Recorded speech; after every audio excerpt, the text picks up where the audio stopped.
Welcome back, Pokemon fans. My name is Angel of the Night 091, and today we've got a BDSP Wi-Fi battle versus Blade. Now, we use the battle code 2022-2021, and we ended up being able to pair up. So we've got a lead Ghastly here from Blade, and I'm going to go in with my Torterra. Now, the first thing I'm thinking, okay, you know what? There's not much that this Ghastly's going to be able to do. You know, pre-evolve Pokemon and all. And I'm just going to go for the Stealth Rocks, but you know what? I have no special defensive values on my Torterra, and that Sludge Bomb actually does some work. Now, I met up with Blade on a Discord chat, and I just want to give a shout out to Blade. Thank you very much for humoring me. I was trying to troubleshoot and try out my OBS scoreboard for my Twitch streams. If you guys are not aware, I'm going to be returning to Twitch. That is a big thing for me. I'm going to be returning, doing all kinds of battles. We're going to be doing some Sword and Shield. We're going to be doing some BDSP. We might even get into Let's Go. Who knows? So, of course, we've got our Stealth Rocks up here. I realize there's not much that I'm going to be able to do to that Ghastly, especially if it has Levitate. So we're going to call back our Torterra. We're going to go in with our Ninetales. Now, this is where things get a little bit interesting. This Ghastly puts in quite a bit of work. So in comes the Sludge Bomb, takes me down under half my hit points with that critical hit. And I'm thinking, you know what, that's all cool. We are going to outspeed that Ghastly. Absolutely wrong. We are not going to get a Dark Pulse off here, and we are actually going to lose our Ninetales very early on in this battle. So at this time, I'm thinking, okay, what am I going to be able to do here? I need to get this Ghastly taken out. I don't really think I need to bring in my low tick just in case it has Giga Drain. I'm going to go probably with the Zapdos is what I'm thinking at this time. Now, please note this is post-commentary. And probably my second time recording this. I haven't done commentary in some time, so please post your comments below. Press that like button. Let me know what you guys think. So we are going to go in with our Zapdos here. And we're going to go straight for the Thunderbolt. I'm thinking at this time I'm going to be able to outspeed this Ghastly. This Ghastly, guys, is pretty awesome. I thought I was the only one that liked to use pre-evolved Pokemon. But shout out to Blade. He's using some pretty cool pokes in this battle. So we get a Thunderbolt off here. We take out the Ghastly. And of course, with the Stealth Rocks up, we really don't have to worry too much about anything that has a Focus Sash. Now, we are going to get a little bit of health there from the lefties, but we are also going to lose it from the poison. And now we await to see what our next opponent may be. Now, of course, with BDSP, we do not have any kind of a verse recorder, so this is all recorded live. So I do apologize for any kind of communicating, and please stand by messages you may have to endure. So he's going to come in with the Shiny Octillery, another Pokemon that we normally do not see in competitive. He gets hurt by the Stealth Rocks, of course, the entry hazards, and I do have a type advantage here, and I'm also faster than this Octillery. So we're going to go in with the obvious Thunderbolt, and hoping to one-hit knock out this Shiny Octillery. Now, it's a little unfortunate. I was really hoping to be able to see a little bit more of Octillery, but you know what? I really do need to recover that loss that I had with the Ninetales. Even though we were 1-1, I needed to, you know, take out a second Pokemon.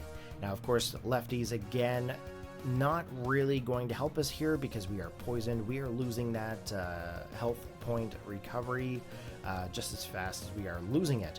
Now, in comes Mars, the Purugly, and of course, you guys know Mars is named after the Team Galactic member. And of course, you know, Fake Out is the obvious move here. Fake Out being a normal type move, it's going to get a little bit of stab. There is some decent damage from the Purugly, and of course we are going to flinch from the Fake Out. Again, a little bit of health, losing a little health. Unfortunately, those lefties are not going to help us here as well. Now, we are down to 24 hit points here. I have Hyper Beam on my Zapdos, and I'm thinking to myself, you know what? I've never really used Hyper Beam in a battle. This is probably a good time to pull it out. So he goes for the U-turn, of course, gets some damage off onto that Zapdos that I have, and he's going to take his Per Ugly back.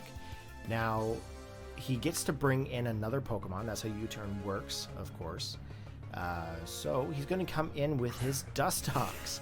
Now, I've not seen Dustox. I haven't battled Dustox. I don't know how it's going to overgo, but I mean, Hyper Beam is a pretty powerful move. And we're actually able to knock out that Dustox with just one hit. Awesome, awesome, awesome for us. We are going to get a little bit more health back, but of course we are going to lose our Zapdos here regardless, because even if I did get into the next turn with it, we would have had to wait for the recovery from that Hyper Beam. So good work, Zapdos. Thank you very much. Back to the party you go. Now, of course, we don't know what Pokemon he's going to bring out next, so I think the safe play here is to bring back in the Torterra. Now, Torterra back onto the field. We've got our Wood Hammer, we've got our Earthquakes, and in comes this Entei. Now, if you guys know who Blade is, he's all about this Entei, and you guys are going to see why here fairly shortly. Kind of a different set. It's something you would normally see maybe like on a Coon or, you know, some other Pokemon. We are not going to be able to do anything or survive really with this Torterra in play, so I'm going to actually swap out. I'm going to go into the Rhyperior.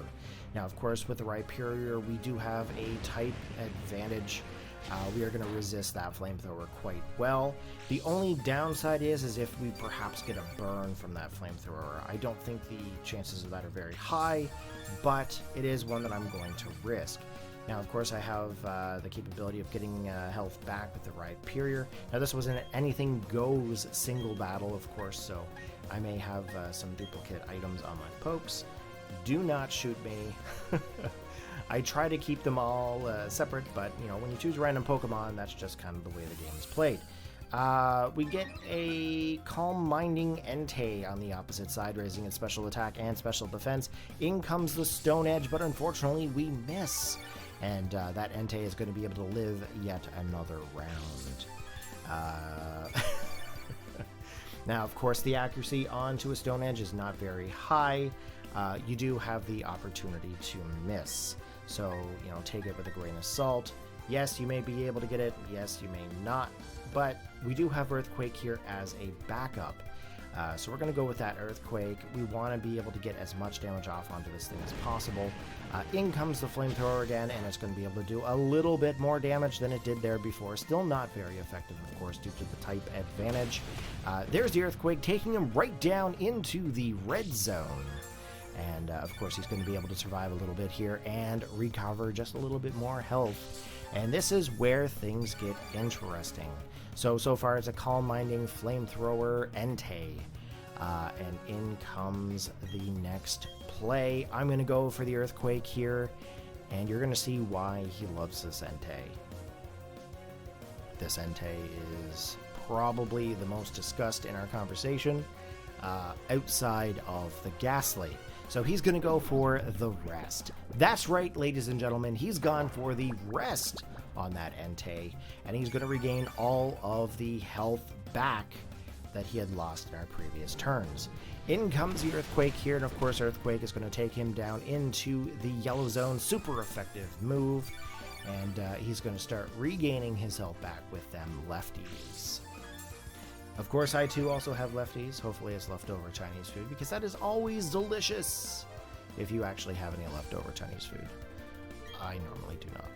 So anyways, in comes my Earthquake here. We're going to try to get another Earthquake off. He's got a Sleep Talk on this Entei, and he's actually going to get another Calm Mind. So he's going to raise his special attack and his special defense yet again. If he had somehow gone for the Flamethrower, I'm pretty sure it would have done a lot more damage to me than what I was hoping. Or predicting rather. But anyways, we were able to survive. He did not manage to get another attack off. Down goes the Entei from that Earthquake. Now, of course, Rhyperior still holding on strong. He still has his Per Ugly into his team, but yet there is one more Pokemon left to be identified, and this is where we get to see what his final Pokemon is on his team. Now in comes Smarty Pants, the Alakazam, a shiny one at that, and now things are going to get a little bit different. Now normally I would see probably a Focus Blast from an Alakazam, or at least I know that's how I would play my Alakazam. I'm going to go for the Earthquake here, but he has Energy Ball. Energy Ball, of course, is a higher accuracy move, and definitely helps out in this situation, so unfortunately for me, I do lose my Rhyperior. Now, three remaining Pokemon, 2 yet to be revealed.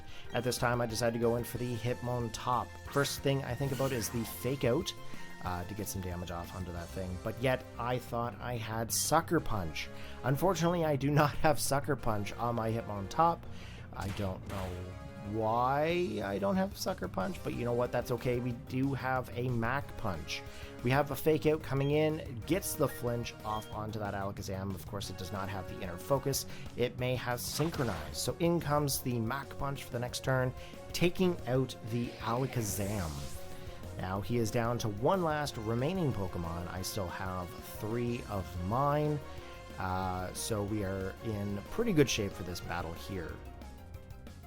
So I just want to say, guys, that yes, I will be back to streaming here on Twitch fairly shortly. I have quite a few more Pokemon sets to make for Sword and Shield.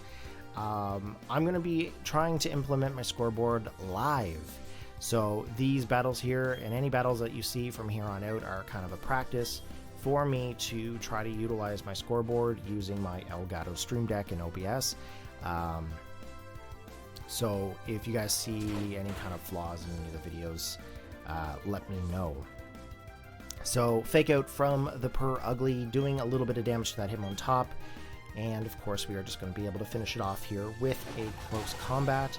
However, he does outspeed, gets to play rough, takes me down to the 4 hit points, and that is going to be game. So good game, Blade. Thank you very much for the battle.